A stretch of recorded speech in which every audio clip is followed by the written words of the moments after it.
Right ఇక మాజీ మంత్రి బీఆర్ఎస్ వర్కింగ్ ప్రెసిడెంట్ కేటీఆర్ పై కాంగ్రెస్ నాయకులు ధ్వజమెత్తుతున్నారు. దిలావర్పూర్ ఇథనాల్ కంపెనీ స్థాపనతో సహా ఇతర అంశాలపై కేటీఆర్ ను తీవ్రంగా విమర్శిస్తున్నారు కాంగ్రెస్ మంత్రులు, ఎమ్మెల్యేలు, ఇతర నాయకులు. అయితే దిలావర్పూర్లో ఇథనాల్ పరిశ్రమకు అన్ని అనుమతులు కేటీఆర్ ఇచ్చారని మంత్రి సీతక్క తెలిపారు. అనుమతులు ఇచ్చే సమయానికి ఇథనాల్ కంపెనీ డైరెక్టర్ గా తలసాని సాయి ఉన్నారన్న ఆమె, కంపెనీ మరో డైరెక్టర్ గా పుట్టా సుధాకర్ కుమారుడు ఉన్నారన్నారు. పుట్టా సుధాకర్, తలసాని శ్రీనివాస్ యాదవ్ వియ్యంకులని సీతక్క వెల్లడించారు. గతంలో గ్రామ సభ నిర్వహించకుండా అనుమతులిచ్చారన్న మంత్రి బీఆర్ఎస్ నాయకులు తప్పు చేసి రెచ్చగొట్టి విధ్వంసాలు సృష్టిస్తున్నారని ఆరోపించారు. చిత్తశుద్ధి ఉంటే కేటీఆర్ దిలావర్పూర్కు రావాలన్న సీతక్క, కంపెనీకి అనుమతులు ఎవరిచ్చారనేది అక్కడే తేలుస్తామన్నారు. కాబట్టి ముందు కేటీఆర్, నువ్వు దీని మీద నీకు చిత్తశుద్ధి ఉంటే, నిజాయితీ ఉంటే, రైతుల మీద ప్రేమ ఉంటే ఫస్ట్ నువ్వు దిలావర్పూర్ రా, నిర్మల్ కాడికి రా, నేను కూడా వస్తా, మీరు కూడా రండి. అది ఎవరు ఇచ్చారు? దీనికి ఇలాంటి పర్మిషన్లు ప్రజల ఒపీనియన్ లేకుండా, ప్రజల అనుమతి లేకుండా ఎవరు పర్మిషన్ ఇచ్చిర్రో ఒక్కసారి మాట్లాడాలి.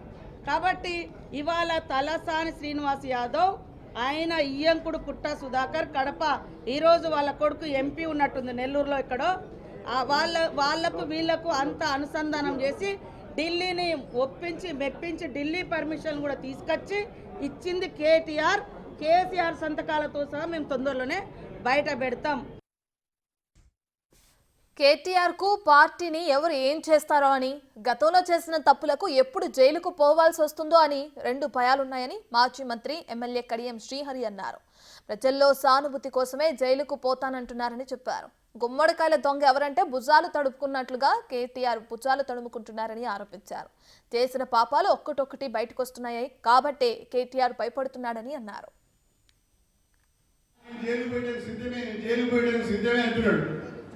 ఎందుకు జైలు పోతారు? మరి కడియం శ్రీహరిని ఎవరు జైల్లో పెడతలేడు,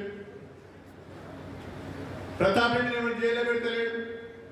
కడియం శ్రీహరిని జైల్లో పెట్టినప్పుడు నిన్నెందుకు జైల్లో పెడతారు అంటే, బిడ్డ నువ్వేదో తప్పు చేసినావు, గుమ్మడికాయ దొంగ అంటే భుజాలు తీసుకున్నట్టుగా నువ్వెక్కడో తప్పు చేసినావు, నువ్వేదో అవినీతి చేసినావు, నువ్వేదో అక్రమాలు చేసినావు, నువ్వేదో భూకంసాలకు పాల్పడ్డావు కాబట్టే భయపడుతున్నావు. మరి కడియం శ్రీహరి భయపడతలేడే? కడియం శ్రీహరిని ఎవడన్నా ఒక్క పోలీస్ కేసు లేదే, ఎవరు టచ్ చేసే ధైర్యం కూడా లేదే, మరి నీకెందుకు ఈ బాధ అని నేను అడుగుతున్నా. అంటే నువ్వు తప్పు చేసినావు, కారు రేసులో తప్పు చేసినావు, 55 కోట్ల రూపాయలు ప్రభుత్వ అనుమతి లేకుండానే వాళ్ళకి అప్పచెప్పినావు. అదో కేసు ఇప్పుడు మెడ మీద వేలాడుతున్నది. ఫోన్ ట్యాంపరింగ్ లో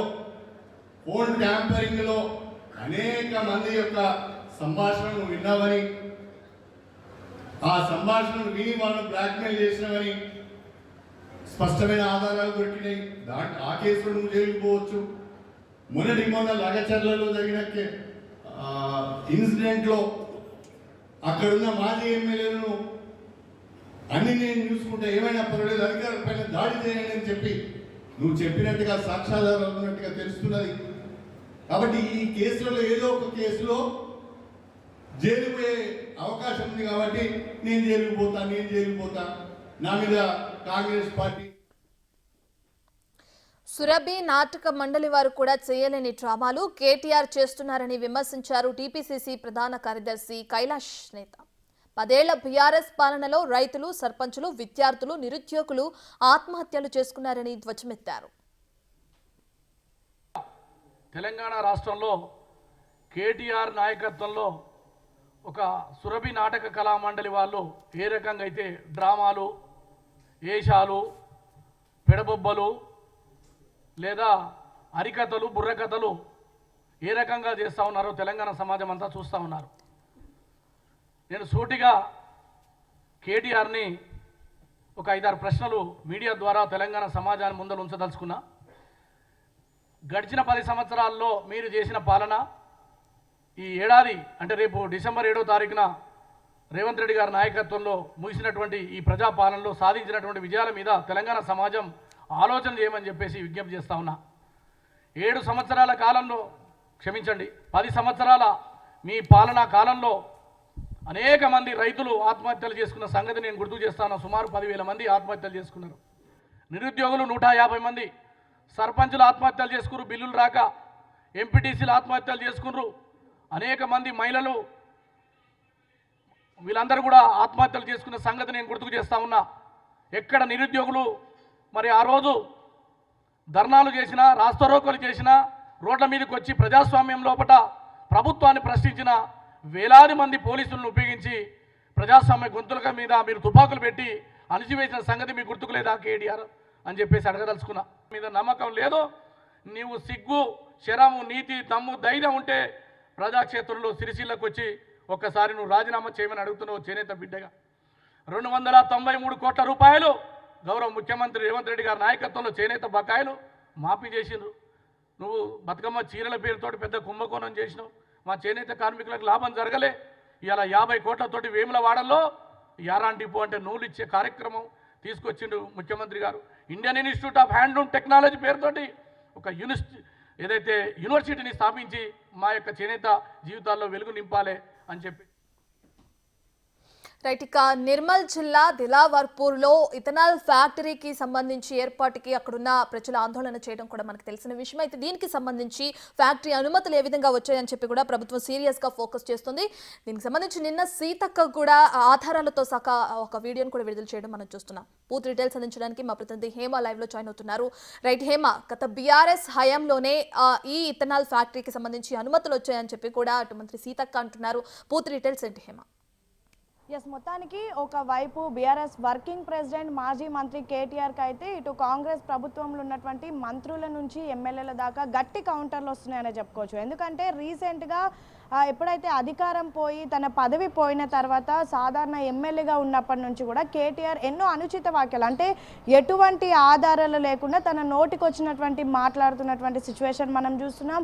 కాంగ్రెస్కి సంబంధించినటువంటి మంత్రులు ఎప్పటికప్పుడు కౌంటర్లు ఇస్తున్నారు. ఇక రీసెంట్ డేస్లో మనం చూసుకుంటే మొన్న కలెక్టర్ పైన అనుచిత వ్యాఖ్యలు చేయడం కానివ్వండి, తర్వాత ఇథనాల్ ఫ్యాక్టరీకి సంబంధించి కానివ్వండి, ఈవెన్ ప్రస్తుతం ఫ్రీక్వెంట్గా జరుగుతున్నటువంటి గురుకుల పాఠశాలలు ఎక్కడైతే ఫుడ్ పాయిజన్ అవుతుందో వాటిపైన కూడా ఇష్టం వచ్చిన కామెంట్స్ చేస్తున్నారు. వీటన్నిటిని కూడా ఎప్పటికప్పుడు అటు మంత్రుల నుంచి ఇటు ఎమ్మెల్యేల దాకా ప్రతి ఒక్కరూ తిప్పికొడుతున్నారు. ప్రతి దానికి కూడా, అంటే కేటీఆర్ మాట్లాడే ప్రతి ఒక్క మాటకి కూడా అసలు అవన్నీ కూడా అవాస్తవాలు, కేవలం కల్పితం మాత్రమే చేస్తున్నారు. అసలు మొత్తం కూడా బీఆర్ఎస్ ప్రభుత్వంలో ఉన్నటువంటి సమయంలోనే, అప్పుడు ప్రభుత్వం 10 ఏళ్లలో ఉన్నప్పుడు ఇదంతా కూడా జరిగింది. వాటిని ఇప్పుడు వాళ్ళ తప్పులు కప్పిపుచ్చుకోవడానికి ఇప్పుడు మా పైన రుద్దుతున్నారు అంటూ కూడా ఇటు మంత్రుల నుంచి ప్రతి ఒక్కరు కూడా కామెంట్ చేస్తున్నారు. నిన్న సీతక్క చేసినటువంటి కామెంట్స్ మాత్రం ప్రస్తుతం సంచలనంగా మారాయని చెప్పుకోవచ్చు. ఇటు దిలావర్పూర్లో ఏదైతే ఇథనాల్ ఫ్యాక్టరీకి సంబంధించి రీసెంట్గా జరిగిన ఇష్యూ తెలిసిందే. అక్కడ ఫ్యాక్టరీ పెడతాము అంటూ కాంగ్రెస్కి కొంతమంది అధికారులు వెళ్ళినటువంటి సమయంలో అక్కడ ఉన్నటువంటి రైతులంతా కూడా వద్దు అని చెప్పడం జరిగింది. అయితే దీనికి సంబంధించి కేటీఆర్ మాత్రం ఎందుకు రైతుల పట్ల ఇంత ఇలా చూపిస్తున్నారు, ఎందుకు రైతులను ఇబ్బందులు పెడుతున్నారు అని మాట్లాడినటువంటి సమయంలో, అదేవిధంగా అక్కడ ఉన్నటువంటి కలెక్టర్ పైన కూడా అనుచిత వ్యాఖ్యలు చేసినటువంటి సమయంలో ఒక్కసారిగా కాంగ్రెస్ మంత్రులంతా కూడా తిప్పికొట్టారు. నిన్న ఎక్కడైతే గాంధీ భవన్లో మీటింగ్ జరిగినటువంటి సమయంలో సీతక్క మాట్లాడినటువంటి సమయంలో అసలు ఆ కంపెనీ పెట్టడానికి పర్మిషన్స్ ఇచ్చింది కేసీఆర్, కేటీఆర్ఏ పర్మిషన్స్ ఇచ్చారు. ముఖ్యంగా వాళ్ళ హయాంలో, అంటే గత 10 ఏళ్ళు ప్రభుత్వం ఉన్నటువంటి సమయంలో బీఆర్ఎస్ హయాంలోనే అక్కడ కంపెనీ పెట్టాలంటూ, ఇథనాల్ ఫ్యాక్టరీ పెట్టాలంటూ పర్మిషన్ వచ్చిందంటూ కూడా ఇటు సీతక్కతో పాటు అటు టీపీసీసీ చీఫ్ మహేష్ కుమార్ గౌడ్తో పాటు ఇతర ఎమ్మెల్యేలు కడియం శ్రీహరి కానివ్వండి, ప్రతి ఒక్కరు కూడా కామెంట్స్ చేయడం జరిగింది. ఆధారాలతో సహా కూడా మేము బయట పెడతామంటూ చెప్పడం జరిగింది. ముఖ్యంగా 2022లోనే ఇథనాల్ ఫ్యాక్టరీకి సంబంధించి బీఆర్ఎస్ ప్రభుత్వం అన్ని అనుమతులు ఇచ్చిందని, దానికి సంబంధించినటువంటి ఫైనల్ రిపోర్ట్ ఏదైతే ఉంటుందో అది 2023లో వచ్చిందంటూ కూడా చెప్పడం జరిగింది. ఇదంతా కూడా టీపీసీసీ చీఫ్ చెప్పడం జరిగింది. ముఖ్యంగా అప్పుడు, అంటే ఎప్పుడైతే కంపెనీ పెట్టాలనుకున్నారో ఆ సమయంలో ఎటువంటి గ్రామ సభలు ఏర్పాటు చేయకుండా నేరుగా వాళ్ళంతట్లో వాళ్ళే డిసైడ్ అయిపోయారు. అక్కడ ఉన్నటువంటి పబ్లిక్ని కానివ్వండి, రైతులను కానివ్వండి, ఎవరిని కూడా అడగలేదు. అప్పుడు ఉన్నటువంటి కేసీఆర్, కేటీఆర్ వీళ్ళే అక్కడ కంపెనీ పెట్టడానికి పర్మిషన్స్ ఇచ్చారు. పర్మిషన్స్ ఇవ్వడంతో పాటు అంతా చేసిన వాళ్ళే, ముఖ్యంగా అప్పుడు సినిమాటోగ్రఫీ మంత్రిగా ఉన్నటువంటి తల్సాని కొడుకు తల్సాని సాయి ప్రస్తుతం ఏదైతే పిఎంకే డిస్టిలరీస్ అనే ఒక కంపెనీ ఉందో దానికి డైరెక్టర్గా ఉన్నటువంటి సమయంలోనే పూర్తిగా అతను డైరెక్టర్గా ఉన్నటువంటి సమయంలోనే పర్మిషన్స్ ఇచ్చారు. ఆ కంపెనీకే కూడా ప్రాజెక్ట్ ఇచ్చారంటూ కూడా చెప్పడం జరిగింది. అయితే ముఖ్యంగా ఇంత చేసినటువంటి వాళ్ళే మళ్ళీ అక్కడ అసెంబ్లీలో దీనికి సంబంధించి అంటే ప్రస్తుతం దీనిపైన మేము మాట్లాడతాము, అసెంబ్లీలో డిస్కషన్ పెట్టాలి అంటూ కూడా కోరడం చాలా సిగ్గుచేటుగా ఉంది. పర్మిషన్స్ ఇచ్చింది మీరే, మళ్ళీ ఇప్పుడు మీ తప్పు కప్పిపుచ్చుకొని రైతుల దగ్గర మీరు మంచి పేరు సంపాదించడానికి ఈ విధంగా చేయడం కరెక్ట్ కాదు అంటూ కూడా మంత్రి సీతక్కతో పాటు ఇతర ఎమ్మెల్యేలు, టీపీసీసీ చీఫ్తో పాటు ప్రతి ఒక్కరు కూడా కౌంటర్ చేస్తున్నారు. మరొక వైపు రీసెంట్గా జరుగుతున్నటువంటి ఫుడ్ పాయిజన్ కేసెస్, వీటన్నిటి వెనుక కూడా రాజకీయ కుట్ర దాగి ఉంది. ఇదంతా కూడా రాజకీయ కోణంలోనే చేస్తున్నారు. అభం శుభం తెలియని పిల్లల పైన రాజకీయం రుద్దుతున్నారు అంటూ కూడా నిన్న సీతక్క హాట్ కామెంట్ చేసింది. నిజంగా చిత్తశుద్ధి ఉంటే అసలు గురుకులాల్లో అసలు ఏం జరుగుతుందో మీరు కూడా అక్కడికి రండి, మేము కూడా వస్తాము, గ్రౌండ్లోనే తేల్చుకుందాం అక్కడ అసలు ఏం జరుగుతుందో అంటూ కూడా చెప్పారు. మరొక వైపు పూర్తిగా ఎక్కడైతే గురుకులాల్లో పనిచేసేటటువంటి అధికారులు ఉంటారో వాళ్ళతో బీఆర్ఎస్ నేతలకు సంబంధాలు ఉన్నాయి, వాళ్ళు దీని వెనుక ఉన్నారు, దీని వెనుక పెద్ద ఎత్తున రాజకీయ కుట్ర ఉంది. ఆల్రెడీ మేము క్షేత్రస్థాయిలో పరిశీలిస్తున్నాము, మరికొద్ది రోజుల్లో ఈ కుట్ర కూడా బయట పెడతామంటూ కూడా సీతక్క నిన్న సంచలనమైనటువంటి కామెంట్స్ చేసింది. మరొక వైపు మంత్రి ఉత్తమ్ కూడా నేను గురుకుల పాఠశాలలకు వెళ్ళాలి అంటే అక్కడ వెళ్ళి అసలు గ్రౌండ్లో ఏం జరుగుతుందో తెలియాలి అంటే ఖచ్చితంగా మాజీ సీఎం కేసీఆర్ రావాల్సిందే, కేటీఆర్, హరీష్ రావు లాంటి బచ్చాలతో నేను పోను, వాళ్ళు వాళ్ళ ఫాదర్ అంటే కేసీఆర్ పేరు చెప్పుకొని రాజకీయాల్లో వచ్చారు, నేను రైతుల కుటుంబం నుంచి నేను వచ్చాను, సో నేను కేటీఆర్ అదేవిధంగా హరీష్ రావు లాంటి వాళ్ళకి సమాధానం చెప్పను, నేరుగా కేసీఆర్ వస్తే కనుక గురుకులాలకు వెళ్ళి మేము అక్కడ అసలు ఏం జరుగుతుందో కూడా చెప్తామంటూ హాట్ కామెంట్ చేశారు. మొత్తానికైతే రీసెంట్గా అటు కేటీఆర్ చేసినటువంటి ప్రతి ఒక్క మాట మీద కూడా ఇటు మంత్రులు, ఎమ్మెల్యేలు ఎప్పటికప్పుడు కౌంటర్ చేస్తున్నారు. వాళ్ళ దగ్గర ఉన్నటువంటి పూర్తి ఆధారాలు అంటే బీఆర్ఎస్ హయాంలో ఏవైతే అన్ని అప్రూవల్ చేసినారు అంటే అప్పుడు ప్రభుత్వంలో ఉన్నటువంటి వాళ్ళు ఏదైతే పర్మిషన్స్ ఇచ్చారో వాటిని చూపిస్తూ కూడా ఎప్పటికప్పుడు కామెంట్ చేస్తున్నారు. మరొక వైపు అసలు గురుకుల పాఠశాలలో నిజంగా ఫుడ్ పాయిజన్ కేసెస్ అయితే అక్కడ ఎంఆర్ఓలు కానివ్వండి, మిగతా అధికారులు కానివ్వండి, కలెక్టర్స్ వెళ్ళి టెస్టింగ్ చేసినటువంటి సమయంలో వాళ్ళు కూడా అక్కడ ఫుడ్ తింటున్నారు.